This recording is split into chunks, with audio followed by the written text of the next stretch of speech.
সূরাতুল ফুরকান। কত নম্বর আয়াত তেলাওয়াত করেছি? 63 64। আল্লাহ পাক এই সূরার মধ্যে শেষ রুকুর মধ্যে তার প্রকৃত তার খাস কিছু বান্দার গুণাবলী সম্পর্কে আলোচনা করেছেন। বলেন তো দেখি আমরা কার বান্দা? সবাই বলেন কার? কষ্ট লাগে? আমরা আল্লাহর বান্দা পরিচয় দিতে কি কষ্ট লাগে না অন্য কারো সন্দেহ আছে? আমরা যে আল্লাহর গোলাম, আমরা যে আল্লাহর বান্দা, এতে সন্দেহ আছে? বলেন, সবাই বলেন আমরা কার বান্দা? আমাদেরকে সৃষ্টি করেছেন কে? সে আল্লাহ বলতেছেন তার কিছু প্রিয় বান্দা রয়েছে, খাস বান্দা রয়েছে, যাদের কিছু গুণ থাকতে হবে, যাদের কিছু বৈশিষ্ট্য আছে। সেই বৈশিষ্ট্য সম্পর্কে আল্লাহ পাক এই সূরার শেষ রুকুতে 13টি গুণ তাদের আলোচনা করেছেন। কয়টি? 13টি। এই 13টি গুণ যাদের মধ্যে থাকবে আল্লাহ পাক ঘোষণা করেছেন তারা হলো আল্লাহ রাব্বুল আলামিনের খাস বান্দা, আর তাদের জন্যই আল্লাহ পাক জান্নাত তৈরি করে রেখেছেন এবং তাদেরকে জান্নাতে দেওয়ার জন্য সুসংবাদ দিয়েছেন। সুবহানাল্লাহ।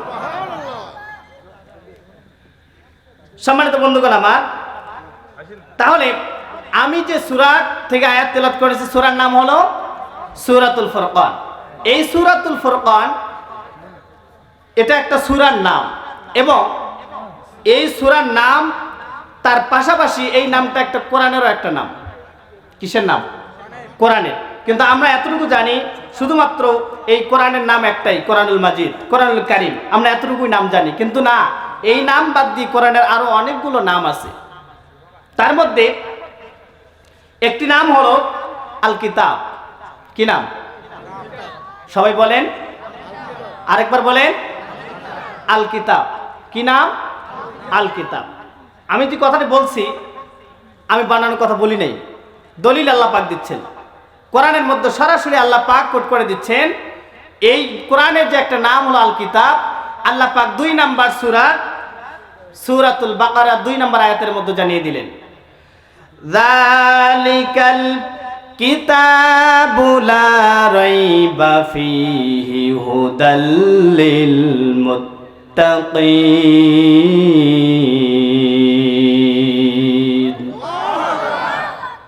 আল্লাহ পাক জানিয়ে দিলেন যালিকাল কিতাব, এটা এমন একটি কিতাব, এই কিতাবের মধ্যে লা রাইবা ফী, কোনো সন্দেহ নাই, হুদাল লিল মুত্তাকিন, আর এটা হলো মুত্তাকিদের জন্য হেদায়েত, মুত্তাকিদের জন্য পথ প্রদর্শক, মুত্তাকিদেরকে পথের নির্দেশ দিবে। আল্লাহ পাক এই কোরআনের একটা নাম দিলেন আল কিতাব। কি নাম? 2 নাম্বার আরেকটি নাম আল্লাহ পাক দিয়েছেন আয-যিকির। কি নাম? সবাই বলেন কি নাম? আয-যিকির। আল্লাহ পাক এই যিকিরের ব্যাপারে দলিল দিচ্ছেন, ইন্না নাহনু নাযালনা যিকরা ওয়া ইন্না লাহু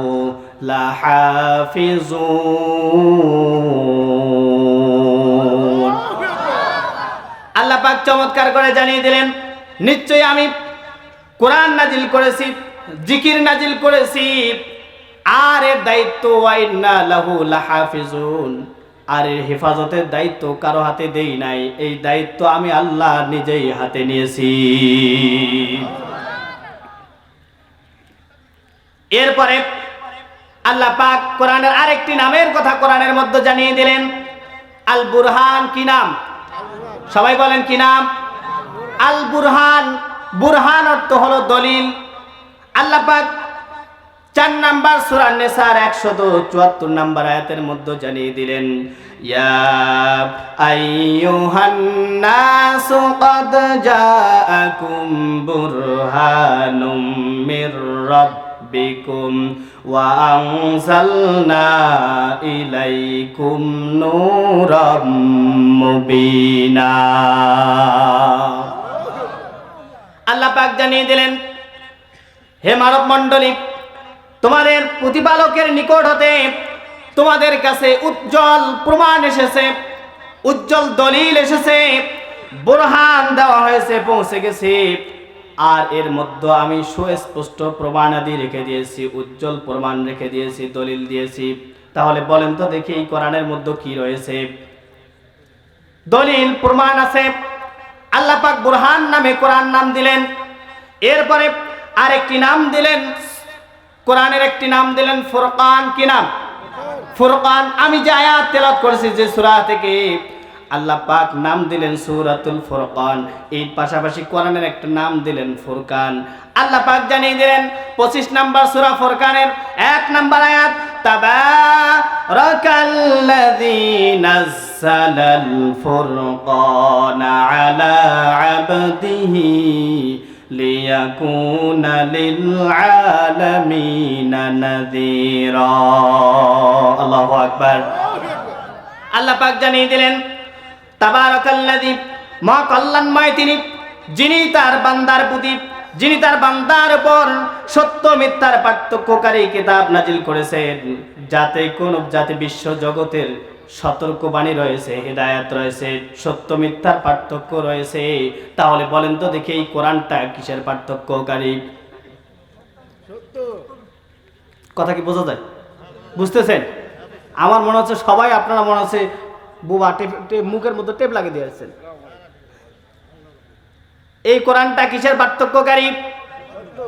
সত্য মিথ্যার পার্থক্যকারী মানদণ্ড হিসেবে দিলেন। এই জন্য আল্লাহ পাক কোরআনটা ফুরকান নাম দিলেন। কেন দিলেন? আল ফারিক বাইনাল হক বাইনাল বাতিল, কোনটা সত্য কোনটা মিথ্যা এটা পার্থক্য করার জন্য আল্লাহ পাক কোরআন দিলেন। তার মানে এই কোরআনে সব সমস্যার সমাধান দিয়ে আল্লাহ পাক কোট করেছেন। সুবহানাল্লাহ বলেন। এমন কোন সমস্যা নাই যে সমস্যার সমাধান কোরআনে দেওয়া হয় নাই। এই জন্য আল্লাহ পাক কোরআনের একটা নাম দিলেন ফুরকান, আবার তার সাথে একটা সূরায় দিলেন ফুরকান নামে। তার মানে এই সূরার মধ্যে সত্য মিথ্যার পার্থক্যকারী সব কিছু আল্লাহ পাক এর মধ্যে ঢুকিয়ে দিয়েছে। তাহলে এই কোরআনটা এমন একটা কিতাব যাতে সব সমস্যার কি আছে? সবাই বলেন কি আছে? সমাধান আছে। এই কোরআন সব সমস্যার সমাধান দেওয়া আছে। বলেন তো দেখি, আপনাদের কাছে জিজ্ঞাসা প্রশ্ন, আমাদের বাংলাদেশে, অন্য রাষ্ট্র বাদ দেন, আমাদের বাংলাদেশে কোরআনের সংখ্যা কম না বেশি? সবাই বলেন। সন্দেহ আছে নাকি? কম না বেশি? বেশি যদি হয় আমাদের বাংলাদেশের সমস্যা কম না বেশি? কথাটা কেমন হয়ে গেল না? কোরআনও বেশি, সমস্যাও বেশি। কিন্তু আল্লাহ বললেন কোরআনে সব সমস্যা দেওয়া আছে। কোরআন থাকলে তো সেখানে সমস্যা থাকার কথা না, কিন্তু যে বাংলাদেশে কোরআনও বেশি, সমস্যাও বেশি। কারণ কি? তার মানে আজকে কোরআন মাদ্রাসায় পড়ে আছে, মসজিদের মধ্যে পড়ে আছে। এখানে যদি আমি হাত তুলতে বলি, এমনও বাড়ি, একটা বাড়িও ফাঁকা নাই যে বাসায় একটা দুইটা কোরআন নাই। আছে না নাই? কারো বাড়িতে কোরআন নাই এমন লোক আছে? প্রত্যেক জনের বাসায় কোরআন আছে। বলেন তো দেখি বাড়ির মধ্যে সমস্যা আছে না নাই? কেন সমস্যা আছে? কোরআন তো দিলেন আল্লাহ সমস্যার সমাধানের জন্য, কিন্তু বাড়িতে সমস্যা থাকবে কেন? কারণ কি? কারণ কি? এই কারণটাই কথা হবে। তাহলে দেখেন, আল্লাহ পাক কোরআন দিলেন সব সমস্যার সমাধান করে, কিন্তু আমাদের কোরআন থাকার বড় সমস্যা কমে না, দিনের পর দিন। সবাই বলেন দিনের পর দিন শুধু বাড়ে আর বাড়ে, কমে না। কেন কমে না? কারণটি হলো কোরআন আমাদের বাসায় শুধুমাত্র কভার করে রাখা আছে, এমন জায়গায় রাখা আছে যেখানে পাঠতে গেলে আমাদের বইয়ের প্রয়োজন হয়। ঠিক না? কিসের প্রয়োজন হয়? খালি হাতে হাতে পাওয়া যায় না, উঁচু জায়গার দরকার। তাহলে দেখেন আমাদের দুর্বলতাটা কোথায়। এই জন্য কোরআন আমাদের কি পড়তে হবে? নিজে পড়তে হবে, নিজে জানতে হবে, নিজে আমল করতে হবে, এরপর পরিবারের মধ্যে আমল করাইতে হবে। এই যে কোরআন আমরা অনেকেই পড়তে জানি না, আমাদের ছেলেদেরকেও মেয়েদেরকেও পড়াই না। আজকে সবাই দিন দিন বিমুখ হয়ে যাচ্ছে। এই যে শিক্ষা প্রতিষ্ঠান একটা নাগদা খেরিবাড়ি হাফিজে মাদ্রাসা, কবি মাদ্রাসা, এখানে যে প্রতিষ্ঠান, এটা কিসের প্রতিষ্ঠান? দিনের একটা প্রতিষ্ঠান, কোরআনের একটা মার্কাজ। এখানে কি শেখানো হয়? কোরআন শেখানো হয়। তাহলে আপনারা চান না যে আপনাদের ছেলেমেয়েরা ছোট্টবেলায় তারা কোরআন শিখুক? চান কি না? সবাই চান। তাহলে আপনাদের কি দায়িত্বটা কি হবে, উচিত কি হবে? এই মাদ্রাসাগুলোতে আপনাদের ছেলেটাকে, আপনার মেয়েটাকে কি করা? ভর্তি করান, যাতে করে তারা ছোট্টবেলায় কোরআন শিখতে পারে, কোরআনের মূল মেসেজটা তাদের ভিতরে থাকতে পারে। যদি না থাকে তাহলে ঠিক আপনার বাসায় যেমন কোরআন আছে, সমস্যাও বেশি। তারাও যখন আপনার পর্যায়ে পৌঁছে যাবে, আপনার বাসায় কোরআন থাকবে, তাদের সময় কোরআন থাকবে, কিন্তু সমস্যা কমবে না। এই জন্য আপনাদের ছেলেমেয়েগুলোদেরকে মাদ্রাসায় ভর্তি করাবেন, ছোট্টবেলায় আগে দিনই জ্ঞানটা দিবেন তো ইনশাআল্লাহ।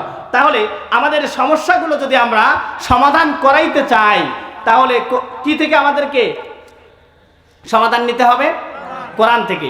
আপনার যখন রোগ হয় কার কাছে যান আপনারা? কি ডাক্তার কি দেয়? ট্যাবলেট দেয়? কি দেয়? কি দেয়? প্রেসক্রিপশন করে দেয়। আর আপনি সেখান থেকে ফার্মেসিতে গিয়ে কিনেন, ঔষধ কিনে আনেন, তারপর খান। তাহলে এই কোরআন থেকে আপনি যদি সব সমস্যা, আপনার পরিবারের সমস্যা, আপনার ইউনিয়নের সমস্যা, আপনার উপজেলার সমস্যা, আপনার জেলার সমস্যা, আপনার রাষ্ট্রের সমস্যা যদি সমাধান করাইতে চান, প্রেসক্রিপশন কোথায় থেকে নিতে হবে? সবাই বলেন কোথা থেকে? কোরআন থেকে প্রেসক্রিপশন নিতে হবে। আপনাকে এই কোরআন থেকে যদি আপনি প্রেসক্রিপশন না নেন, আপনার জীবনটা পরিশুদ্ধ হবে না। আপনি কোরআন থেকে প্রেসক্রিপশন না নিলে আপনার পরিবারটা শুদ্ধ হবে না।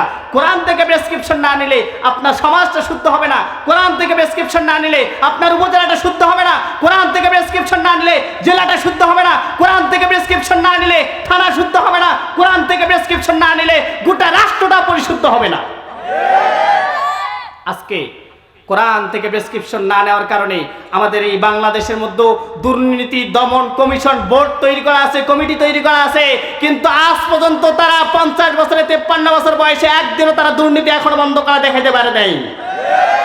পারবেও না, চ্যালেঞ্জ করে যাচ্ছি, পারবেও না। যতদিন পর্যন্ত সংসদের মধ্যে কোরআন না নিয়ে যাবে ততদিন দুর্নীতি কমবে না। বাংলাদেশে শুধু দুর্নীতি বাড়বে আর বাড়বে। দুর্নীতি কমাইতে চাইলে কি নিতে হবে? কোরআন থেকে প্রেসক্রিপশন নিতে হবে। সম্মানিত ভাইয়েরা আমার, তাহলে কোরআন এসেছে শুধুমাত্র মানুষ মারা গেলে তাদের কানের কাছে গুনগুন করে পড়ার জন্য আসে নাই। এই কোরআন এসেছে আপনাকে ভালো করতে, আপনার হায়াতে জিন্দেগিটাকে ভালো করার জন্যে। কোরআন এসেছে আপনার পরিবারটাকে ভালো করার জন্যে। কোরআন এসেছে আপনার সমাজটা ভালো করার জন্যে। কোরআন এসেছে আপনার ইউনিয়নটা ভালো করার জন্যে। কোরআন এসেছে থানাটা ভালো করার জন্যে। কোরআন এসেছে এ দেশ থেকে চুরি বন্ধ করার জন্যে। কোরআন এসেছে এই দেশ থেকে ডাকাতি বন্ধ করার জন্যে। কোরআন এসেছে এই দেশ থেকে টেন্ডারবাজি বন্ধ করার জন্যে। কোরআন এসেছে এই দেশ থেকে দুর্নীতি বন্ধ করার জন্যে। কোরআন এসেছে চাঁদাবাজি বন্ধ করার জন্যে। কোরআন এসেছে এ দেশের টাকা বিদেশে পাচার করে বেগম পাড়া বন্ধ করার জন্যে। কোরআন শুধুমাত্র ঘরে থাকার জন্য আসে নাই। কোরআন এসেছে এ দেশে যারা রূপান্তর নাটক করে এদেরকে জেলখানায় বন্দী করার জন্যে। আজকে তারা কোরআন বাদ দিয়ে শিক্ষা সিলেবাস প্রণয়ন করেছে। আজকে যারা প্রণয়ন করে কোরআন এসেছে তাদের হাতে হ্যান্ডকাপ পরিয়ে জেলখানায় তাদেরকে আটকে রেখে শাস্তি দেওয়ার জন্যে, কিন্তু আজকে তাদের শাস্তি হয় না। যারা এই কোরআনের কথা বলে তাদের হাতে হ্যান্ডকাপ, গলায় পায়ে বেরি বলে শিকল লাগিয়ে তাদেরকে জেলখানায় বন্দী করে। সম্মানিত ভাইয়েরা আমার, এই জন্য কোরআন যেহেতু আসছে আপনাকে ঠিক করার জন্য, আপনার সমাজ থেকে, আপনার পরিবার থেকে, রান্নাঘর থেকে শুরু করে সংসদ পর্যন্ত ঠিক করার জন্যে আল্লাহ পাক এই জন্য কোরআনের মধ্যে কোট করলেন, অনুনাজ্জিলু মিনাল কুরআনি মা হুয়া শিফাউ ওয়া রাহমাতুল লিল মুমিনিন।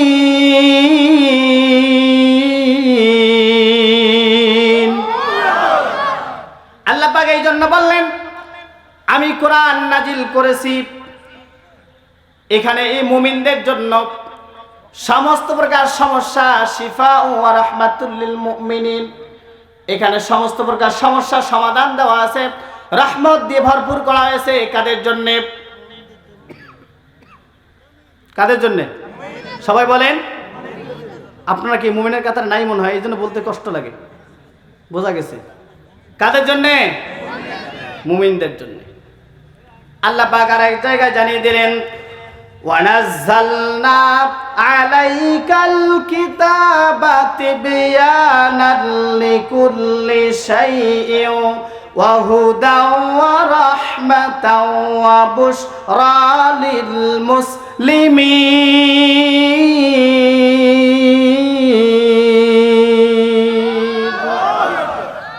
আল্লাহ পাক জানিয়ে দিলেন আমি এই কোরআনকে নাজিল করেছি আত্মসমর্পণকারী যারা মুসলিম তাদের জন্য, এবং এখানে তাদের জন্য রয়েছে রহমত, এবং তাদের জন্য সমস্ত প্রকার হেদায়াত, এবং তাদের জন্য রয়েছে সুসংবাদ। তারা যদি কোরআনের কাছে আত্মসমর্পণ করে, কোরআনের বিধানগুলো যদি মেনে নেয়, আল্লাহ পাক তাদের জন্য যে জান্নাতের ওয়াদা করেছেন তাদেরকে সেই জান্নাতের মধ্যে সুসংবাদ দিয়েছে। তাহলে এই কোরআনটা কাদের জন্য? যারা আত্মসমর্পণ করবে তাদের সকল সমস্যার সমাধান এই কোরআনের মধ্যে কোট করে দিয়েছেন। সুবহানাল্লাহ। কিন্তু আমাদের সমস্যা কমে না। কারণটা কি? কারণ হলো আমরা এই সমস্যার সমাধান কোরআন থেকে নিই না।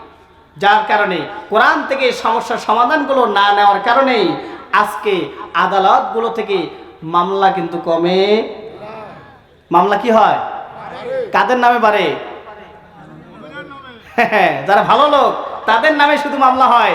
দেখবেন তাদের নামে হাড়ি পাতিল চুরিরও মামলা হয়, ঠিক না? ভয় লাগে?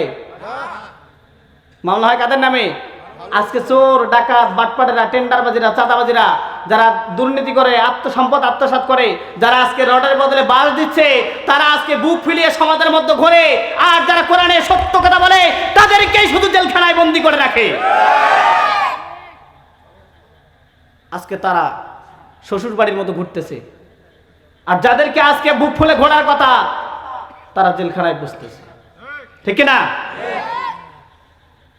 সম্মানিত ভাইরা আমার, তাহলে আমরা কার বান্দা? আমরা কার গোলাম? কষ্ট লাগে কার গোলাম? আমরা কোনো মুমিনের কোনো মানুষের গোলামি করি? কারো দাসত্ব মানতে রাজি? কার দাসত্ব মেনে চলবো? আমরা গোলাম কার? সেই আল্লাহ পাক জানিয়ে দিলেন, যারা আমার প্রকৃত বান্দা হবে, যারা আমার প্রকৃত গোলাম হবে, তাদের স্পেশাল কিছু গুণাবলী আছে। সেই স্পেশাল গুণাবলীর মধ্যে আল্লাহ পাক জানিয়ে দিলেন, ওয়া ইবাদুর রহমানিল্লাযীনা ইয়ামশুনা আলাল আরদি হাওনা। আল্লাহু আকবার। আল্লাহ পাক জানিয়ে দিলেন, যারা আমার প্রকৃত বান্দা হবে, যারা আমার খাঁটি বান্দা হবে, যারা আমার একনিষ্ঠ মুখলিস বান্দা হবে, আমার আস্থাভাজন, আমার যারা প্রিয় বান্দা হবে, তাদের নাম্বার 1 গুণাবলী হলো তারা যখন জমিনের মধ্যে চলাফেরা করবে তারা কখনো অহংকারী হবে না, তারা কখনো দাম্ভিকতা প্রকাশ করবে না, তারা কখনো হঠকারী হবে না, তারা কখনো অহংকার করে গর্ব ভরে জমিনের মধ্যে চলাফেরা করবে না।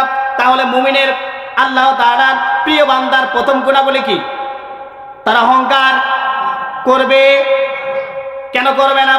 রাসূল সাল্লাল্লাহু আলাইহি ওয়াসাল্লাম তিনি যখন এই জমিনের মধ্যে চলতেন, খুব ধীরে ধীরে চলতেন না, আবার খুব তাড়াতাড়িও যেতেন না, মধ্যম পন্থা অবলম্বন করতেন। হযরত উমর রাদিয়াল্লাহু তাআলা আনহুর খেলাফতের সময় তিনি একদিন রাস্তা দিয়ে যাচ্ছিলেন, এক যুবক রাস্তা দিয়ে হাঁটতেছে, বাঁকা হয়ে, মনে হচ্ছে সে খুব অসুস্থ। হযরত উমর তাকে দাঁড় করালেন, ধমক দিলেন, যুবক তোমার কি হয়েছে, তুমি কি অসুস্থ? যুবক বলল, না না ইয়া আমিরুল মুমিনিন খলিফাতুল মুসলিমিন, না না আমি অসুস্থ নই। উমর রাদিয়াল্লাহু তাআলা বলতেছেন, তাহলে এইরকম করে হাঁটো কেন? আগামীকাল থেকে তোমাকে এরপরে যদি কোনোদিন দেখে এইভাবে হাঁটা তাহলে তোমাকে চাবুক মারা হবে। তাহলে এখান থেকে বোঝা যায় মুমিন কখনো দুর্বল মন নিয়ে চলাফেরা করবে না। তার মনে সবসময় ইমানি সতেজ থাকবে, তেজ থাকবে, ইমানের তার মধ্যে দাবি থাকবে। সে কখনো কাপুরুষের মতো জমিনের মধ্যে চলাফেরা করতে পারে না। এরপরে আসেন, আল্লাহ পাক জানিয়ে দিলেন, যারা তার খাস বান্দা হবে তারা কখনো অহংকারী হবে না। তার কারণ এই দুনিয়ার জমিনে কেউ অহংকারী গরিব টিকে থাকতে পারে? কেউ টিকে থাকতে পারে নাই। আপনি ইতিহাস খুঁজে দেখেন, যারাই অহংকারী করেছে, যারাই নিজেকে প্রকাশ করেছে দাম্ভিকতার সহিত, যারা নিজের মধ্যে অহংকারী ভাব এনেছে, প্রকাশ করেছে, তারা নাই, থাকতেও পারবে না, পূর্বেও ছিল না, এখনো তারা পারবে? নমরুদ পারছে, ফিরাউন পারছে, হামান পারছে, আবু জেহেল পারছে, তারা পারে নাই। কিন্তু তারা নাই, ইতিহাস থেকে শিক্ষা নেন, তারা অহংকার করে, আল্লাহর সাথে দাম্ভিকতা প্রকাশ করে, অহংকারী করে, আল্লাহর বিধানের বিরোধিতা করে জমিনের মধ্যে টিকে থাকতে পারে নাই। এমন চরম লাঞ্ছনা নিয়ে দুনিয়া থেকে বিদায় হয়ে চলে গেছে। আজ তাদের নাম শুনলে মানুষ গালি দেয়। ইতিহাস থেকে শিক্ষা নেন, আজকেও যারা অহংকারী করে, দাম্ভিকতা প্রকাশ করে, আপনারও একদিন নাম নেওয়ার মতো লোক খুঁজে পাওয়া যাবে। এই জন্য ইতিহাস থেকে শিক্ষা নেন, অহংকারী করবেন না, অহংকার করলে আল্লাহ সহ্য করে না। একটু চিন্তা করুন তো দেখি, একটু চিন্তা করুন তো দেখি। ও আমার এখন তো ভাইয়েরা, আমার একটু ভেবে দেখুন তো, আপনি কি ছিলেন? আপনার অবস্থা কোথায় ছিল? আপনি কোন পর্যায়ে ছিলেন? আপনি তো জন্মের আগে এমন এক পর্যায়ে ছিলেন, আপনাকে উল্লেখ করার মতো কিছুই আপনি ছিলেন না। এমন একটা পর্যায়ে ছিলেন, সামান্য এক লিল্লাহি তাকবীর, নারায়ে তাকবীর। সভাপতি সাহেবের আগমন, সভাপতির আগমন, নাগদাখলি বাড়ির পক্ষ থেকে নারায়ে তাকবীর।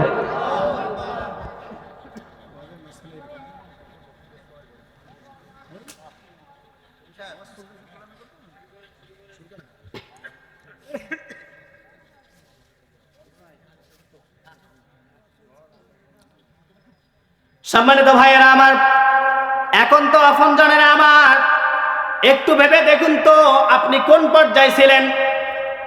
আপনি তো জন্মের আগে এমন একটা পানির মধ্যে ছিলেন, যে পানি শরীরে রাখলে ওই শরীর দিয়ে নামাজ হতো না যতক্ষণ পবিত্র না অর্জন করতেন। যে কাপড়ে লাগতো সেই কাপড়কে যতক্ষণ পর্যন্ত পবিত্র পরিবর্তন করে 3 বার না দেওয়া পর্যন্ত সেই কাপড় দিয়ে নামাজ হতো না। আপনি কেমন করে অহংকার করেন? এরপরে ওই নাপাক থেকে আল্লাহ পাক দয়া করে, মায়া করে, বাছাই করে দুনিয়ার জমিনে আপনাকে আনলেন। আবার যখন আপনি এসেছেন, কেউ বলেন তো দেখি, আপনি নিজ ইচ্ছায় নিজের ক্ষমতায় আপনি নিজের শরীরের কাপড়টা পরতে পেরেছেন? আরেকজন পরিয়ে দিয়েছে। আপনার কিসের এত অহংকার, কিসের দাম্ভিকতা? একটু ভেবে দেখুন তো দেখি, আপনি মায়ের পেট থেকে যখন বের হয়েছেন নেকেড অবস্থায়, উলঙ্গ অবস্থায়, আপনার শরীরের মধ্যে কোনো কাপড় চোপড় ছিল না। আজ না হয় এই অবস্থায় পৌঁছে গেছেন, আজ না হয় এই চেয়ারের মধ্যে বসে গেছেন, এই জন্য অহংকার হয়েছে। একটু চিন্তা করুন, আবার যখন আপনি কবরের জগতে চলে যাবেন, দুনিয়ার জমিন ছেড়ে যখন আপনাকে মালাকুল মউত যখন আপনার শরীর থেকে রূহটা বের করে নিয়ে যাবে, আপনার মৃত দেহটা পড়ে যাবে, আপনার কেউ পাশে আসবে না, আপনার কাছে কেউ আসবে না ভয়ের কারণে, কেউ আপনাকে পাহারা দিতে আসবে না। আপনার শরীরের দামি দামি কোটগুলো, দামি দামি পোশাকগুলো, দামি স্যান্ডেলগুলো, দামি পায়জামাগুলো সবগুলো খুলে নেবে।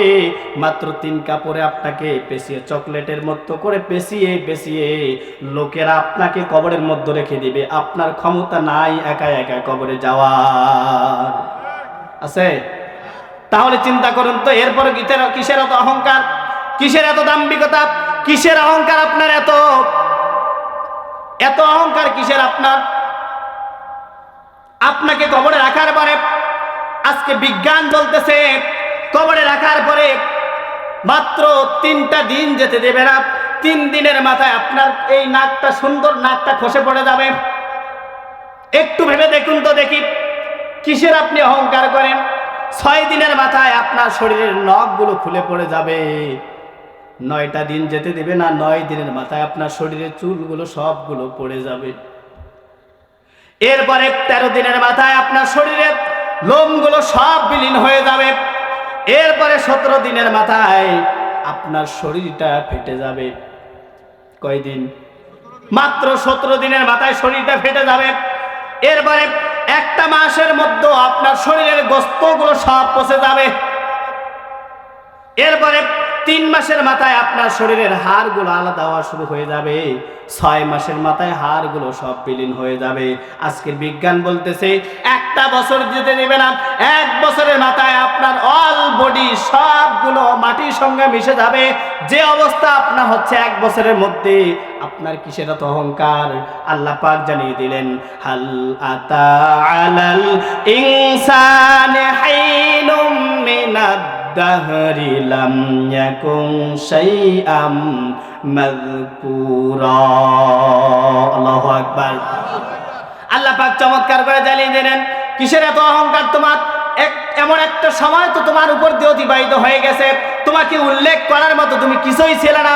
উল্লেখ করবে, তোমাকে যে বর্ণনা করবে, তোমার যে ক্ষমতা থাকবে, কিছুই ছিল না, কিছুই ছিল না। কিসের এত অহংকার তোমার?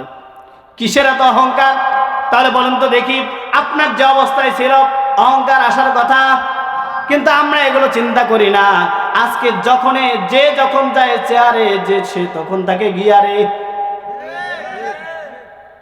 যে যখন বসে চেয়ারে তার গিয়ারে ঠেলায় থাকা যায় না।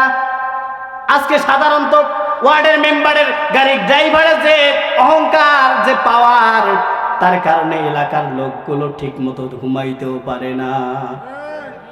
আছে না নাই? আজকে এই চেয়ারে বসার পরে আজকে দেশের নির্দোষ মানুষগুলো তাদের পরিবারের সাথে রাতগুলো ঘুমাইতে পারে না। আজকে সত্যপন্থী মানুষগুলো তারা 3 বেলা পরিবারের সাথে একসাথে খাবে, সেই খাওয়ার সুযোগটা দিচ্ছেন না আপনি। কি কারণে এত অহংকার কিসের? একটু ভেবে দেখুন, কি ছিলেন আপনি আর কোথায় এসেছেন? আল্লাহ যদি ইচ্ছা করে আমাকার আল্লাহ, আল্লাহু খায়রুল মাকিরিন, আল্লাহ যদি ইচ্ছা করে নমরুদকে মশা দিয়ে দুনিয়া থেকে বিদায় করে দিয়েছেন, ফিরাউনকে পানির চুবানি দিয়ে দুনিয়া থেকে বিদায় করে দিয়েছেন, আবু জেহেলকে বিদায় করে দিয়েছেন, ওখান থেকে শিক্ষা নেন। এর চাইতেও হয়তো ভাই অহংকারীর কারণে আল্লাহ পাক আপনাকে কঠিন লাঞ্ছনা দিয়ে দুনিয়া থেকে বিদায় করে দিতে পারে। এই জন্য এখনো সময় আছে, তওবা করে ফিরে আসেন, আর অহংকারী করবেন না। যে নির্দোষ মানুষগুলো জেলখানায় পচতেছে, আমরা আজকের মাহফিল থেকে আহ্বান করব, আমরা সরকারের কাছে আমরা অনুরোধ করব, তাদেরকে প্রস্তাব দিচ্ছে, আমরা নির্দোষ মানুষগুলোকে সামনের ঈদ আসার আগেই আল্লাহ পাকের দরবার থেকে যেন ফয়সালা হয়ে যায়, তাদের জন্য মায়া হয়ে যায়, তাদেরকে যেন জামিনের ব্যবস্থা করে দেয়। আমরা এই আহ্বান রাখলাম আজকের এই মাহফিল থেকে। সম্মানিত ভাইয়েরা আমার, আল্লাহ রাসূল সাল্লাল্লাহু আলাইহি সাল্লামের হাদিসগুলো থেকে দেখেন, রাসূল সাল্লাল্লাহু আলাইহি সাল্লাম জানিয়ে দিয়েছেন অহংকার যারা করে আল কিবরিয়া ও হৃদাই। রাসূল সাল্লাল্লাহু আলাইহি সাল্লাম বলেছেন অহংকার হলো আল্লাহ তাআলার গায়ের চাদর। কার গায়ের? আল্লাহর গায়ের চাদর। ওয়াল আজমাতি ইজারি, আর শ্রেষ্ঠত্ব, মহত্ব, বরত্ব হলো আল্লাহ তাআলার লুঙ্গি স্বরূপ, ইজারা স্বরূপ। রাসূল সাল্লাল্লাহু আলাইহি সাল্লাম বলেন ফামান নাসাআনি ওয়াহিদাম মিনহুমা, যে ব্যক্তি এই দুইটার একটার সাথে কেউ সমকক্ষ হতে যাবে, শরীক হতে যাবে, দুইটার প্রয়োজন নাই, একটার সাথে যদি কেউ শরীক হতে চায়, সমকক্ষ হতে চায়, ওয়াজাফতুহু ফিন্নার, সেই ব্যক্তিকে আল্লাহ পাক জাহান্নামের মধ্যে নিক্ষেপ করবে।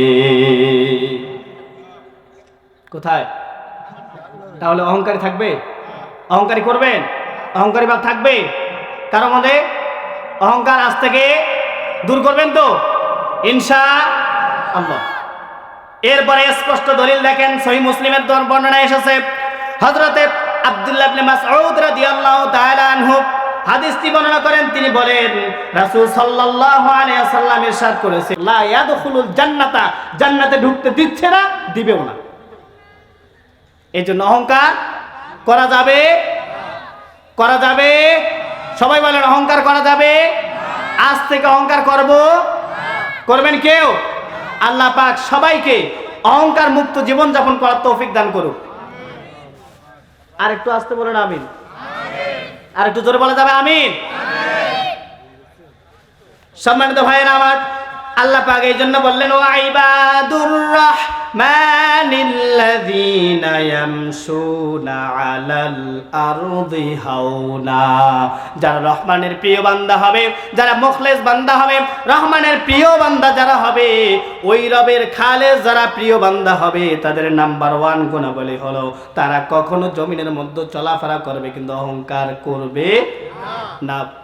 এরপরে আল্লাহ পাক বলেন 2 নাম্বার তাদের বৈশিষ্ট্য, নাম্বার 2, 2 নাম্বার হলো ওয়াইদা খাতাবাহুমুল জাহিলুনা ক্বালু সালামা।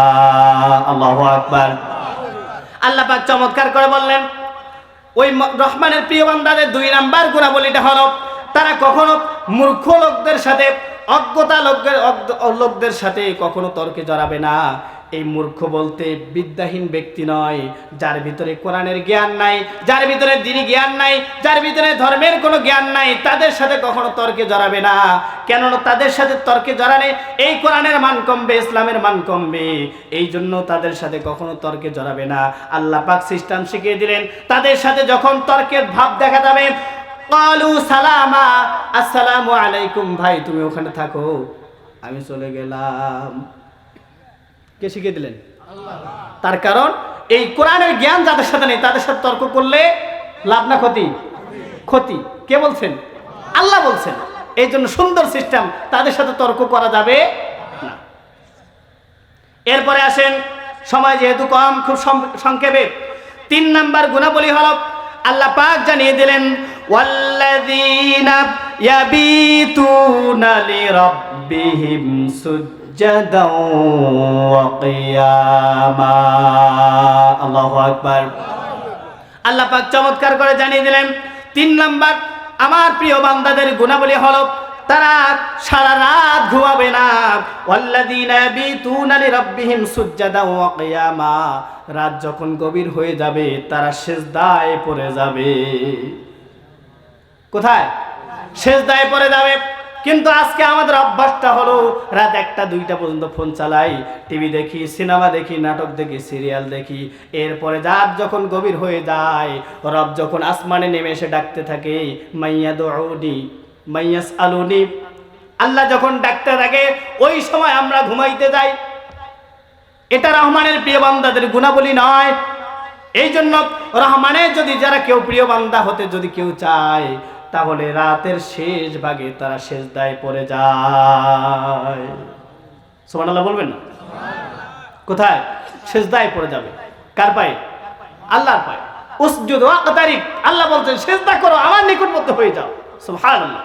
আল্লাহর নিকটবর্তী হওয়ার সর্বোচ্চ একটা মাধ্যম, সবচাইতে যত কাছে আপনি যদি যেতে চান সিজদায় পড়ে যান, এর চাইতে আর কাছে যাওয়ার মতো রাস্তা নেই।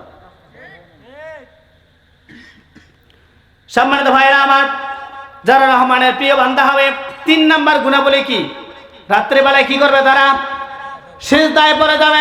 হযরতে আবু হুরায়রা রাদিয়াল্লাহু তাআলা আনহু তিনি বর্ণনা করেন, আন্না রাসূলুল্লাহ সাল্লাল্লাহু আলাইহি ওয়াসাল্লাম, রাসূল সাল্লাল্লাহু আলাইহি ওয়াসাল্লাম ইরশাদ করেছেন, ইয়ানজিলু রাব্বানা তাবারাকা ওয়া তাআলা কুল্লা লাইলাতিন ইলাস সামাঈদ দুনিয়া। সুবহানাল্লাহ বলেন।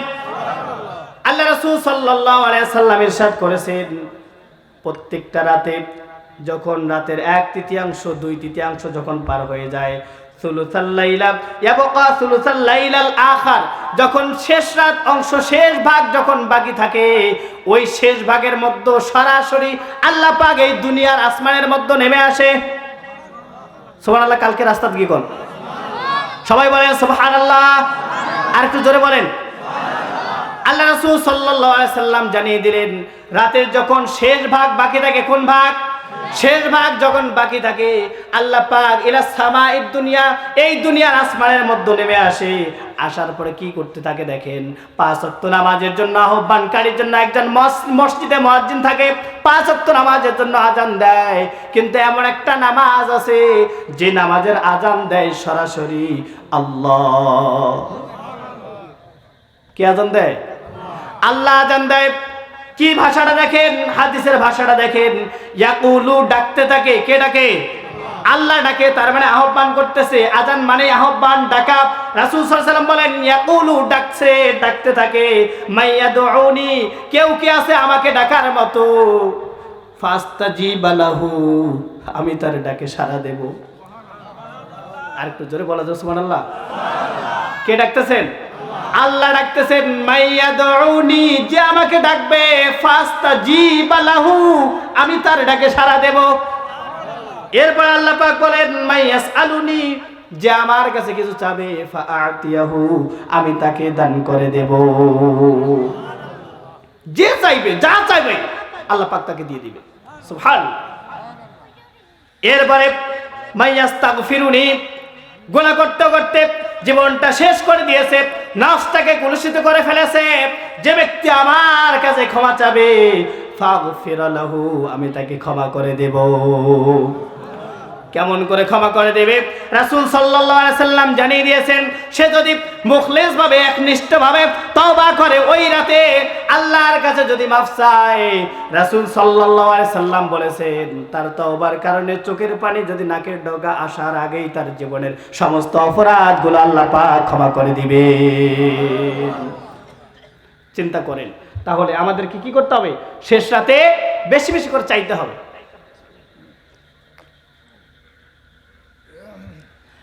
শেষ রাতে কি করতে হবে?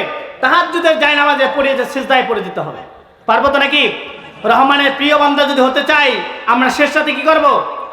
আল্লাহ তাআলার ইবাদত বন্দেগীর জন্য সিজদায় পড়ে যাব। করব তো ইনশাআল্লাহ। এরপরে 4 নাম্বার গুণাবলীটা হলো আল্লাহ পাক জানিয়ে দিলেন, ওয়াল্লাযীনা ইয়াকুলুনা রাব্বানা সরিফ আন্না আযাবা জাহান্নাম ইন্না আযাবাহা কানা গরামা। আল্লাহু আকবার।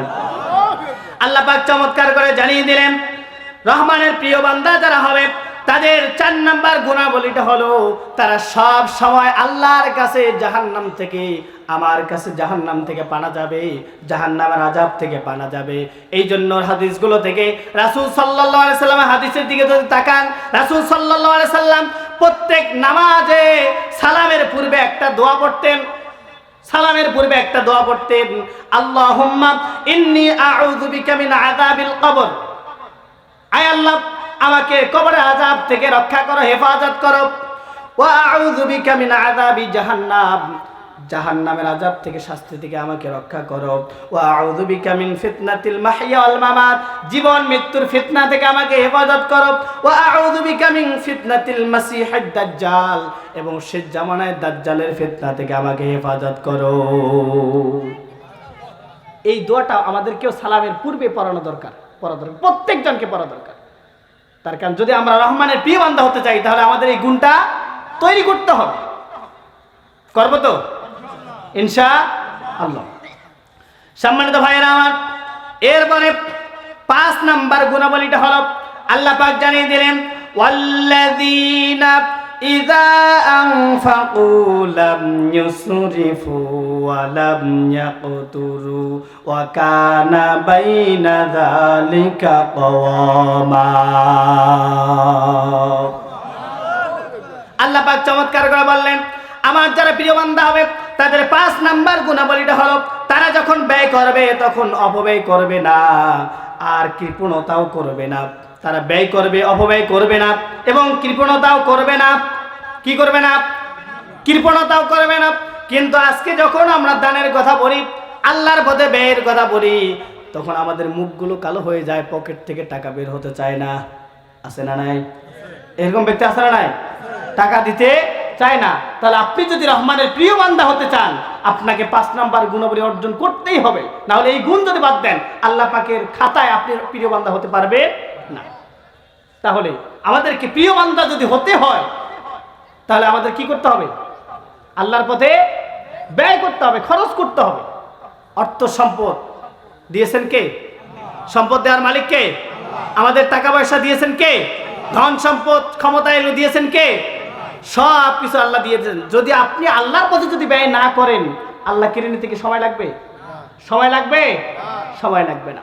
এই জন্য আল্লাহ পাক জানিয়ে দিলেন, আল্লাযীনা ইউনফিকুনা ফিস সাররাই ওয়াদ দাররাই ওয়াল কাযিমিনাল গায়জ ওয়াল আফিনা আনিন নাস ওয়াল্লাহু ইউহিব্বুল মুহসিনিন।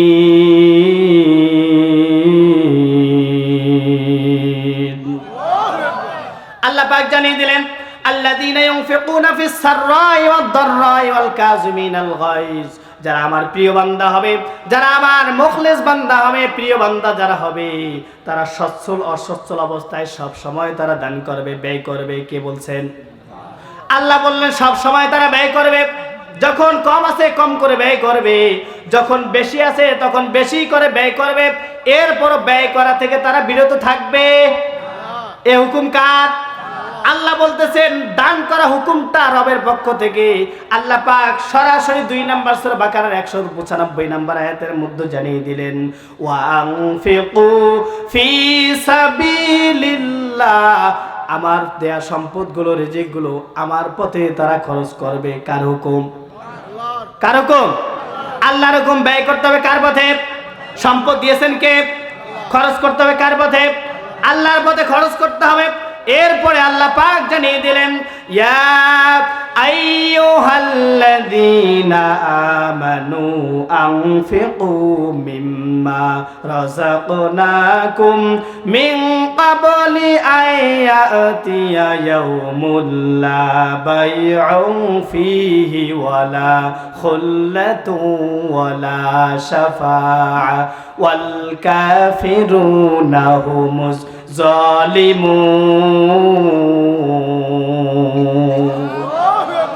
আল্লাহ পাক জানিয়ে দিলেন, ওই মুমিনগণ শোনো শোনো, আনফিকু তোমরা ব্যয় করো, মিম্মা রাযাকনাকুম আমি যে তোমাদেরকে রিজিক দিয়েছি ব্যয় করো, মিন ক্বাবলি আইয়াতিয়া ইয়াউমুল লা বাইউন ওই দিনটা আসার পূর্বে, যেই দিন কোনো ক্রয় বিক্রয় চলবে না, যেই দিন কোনো বেচাকেনা চলবে না, যেই দিন কোনো সুপারিশকারী চলবে না, যেই দিন কোনো সাহায্যকারী থাকবে না, ওই দিনটা আসার পূর্বে, তার মানে কিয়ামতের দিবসটা আসার পূর্বে তোমরা ব্যয় করো। তাহলে সম্পদ দিয়েছেন আল্লাহ, আল্লাহ আবার ঘোষণা করলেন সম্পদ ব্যয় করতে হবে মৃত্যু আসার পূর্বে। আপনার মৃত্যু কবে হবে কেউ কি জানি আমরা? কেউ জানেন? এই গ্যারান্টি কারো কাছে আছে? ওয়ারেন্টি কারো কাছে আছে?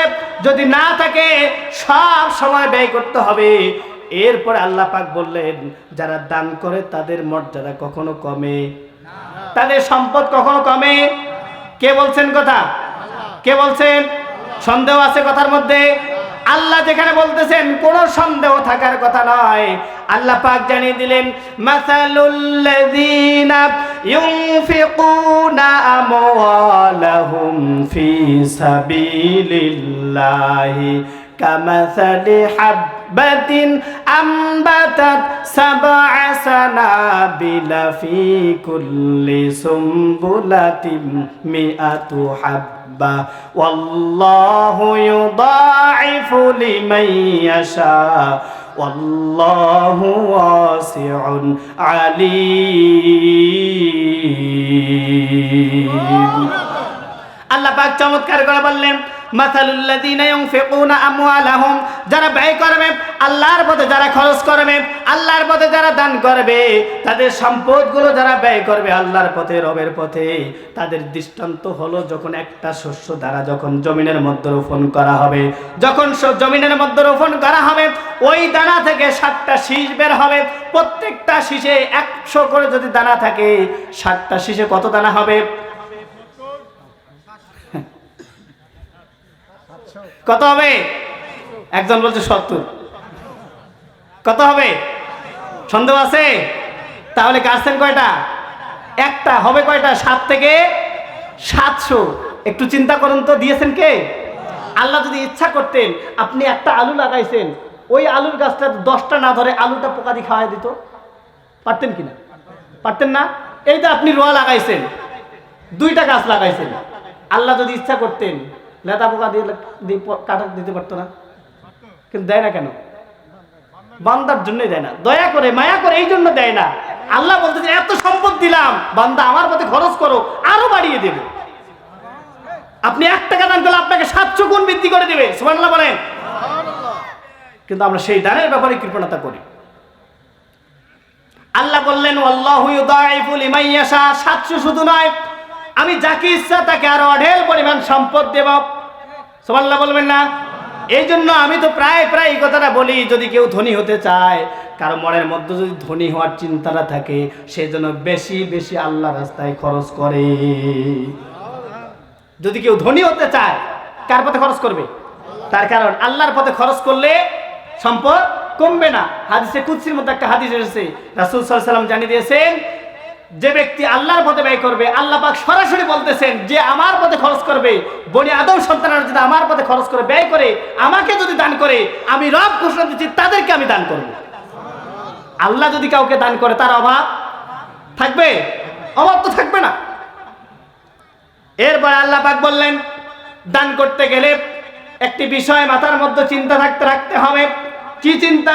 আল্লাহ পাক সেটাও সমাধান করে দিলেন। ইয়া আইয়ুহাল্লাযীনা আমানু আনফিকু মিন তাইয়্যিবাতি মা কাসাবতুম ওয়া মিম্মা আখরাজনা লাকুম মিনাল আরদ ওয়া লা তায়াম্মামুল খাবিসা মিনহু তুনফিকুন।